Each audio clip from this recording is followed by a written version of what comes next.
네, 공동선대 본부장 위원장 김종민입니다.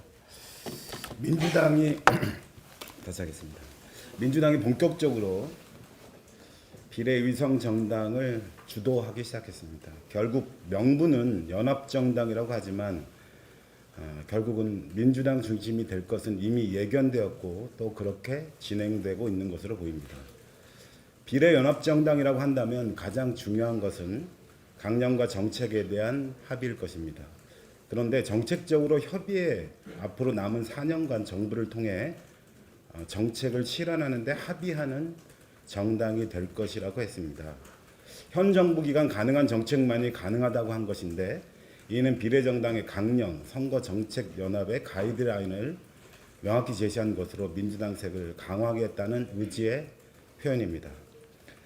또한 이제 우리 당은 비례연합정당을 통해서 단 한 석의 욕심도 더하지 않겠다는 것을 분명히 했다고 하면서도 10번 이후 7명 배치 주장을 분명히 했습니다.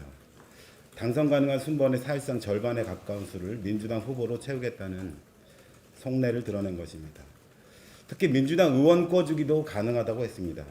미래한국당 위성정당 괴물이 간 길을 그대로 따라가고 있는 것입니다. 결국 명분은 덧칠할 수 없다는 것을 시간이 지날수록 다시 하겠습니다. 결국 명분은 덧칠할 수 없다는 것을 시간이 지날수록 드러날 것입니다. 미래한국당 창당 방식과 쌍둥이처럼 따라갈 것이라는 것은 너무도 명확합니다. 정의당은 누누이 주장했듯 비례위성정당은 국민들이 투표하자마자 사라지는 정당이고 위헌이 될 가능성이 높은 정당입니다. 결국 해체될 가능성이 높은 정당입니다. 국민들이 비판의 눈으로 지켜보고 있다는 사실을 명심하길 바랍니다.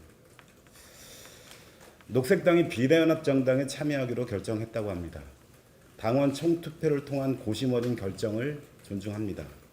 그러나 선거제 개혁을 위해 함께 어깨에 걸어온 녹색당이 선거제 개혁의 취지에 반하는 결정을 한 것에 대해선 아쉽고 유감입니다. 정의당은 기후위기 시대에 그린 뉴딜로 대전환하는 길에서 선거제 개혁의 정신을 지켜나가는 길에서 정의당이 원칙을 지키며 당당히 싸워 나갈 것입니다. 나머지 서명은 대체하겠습니다.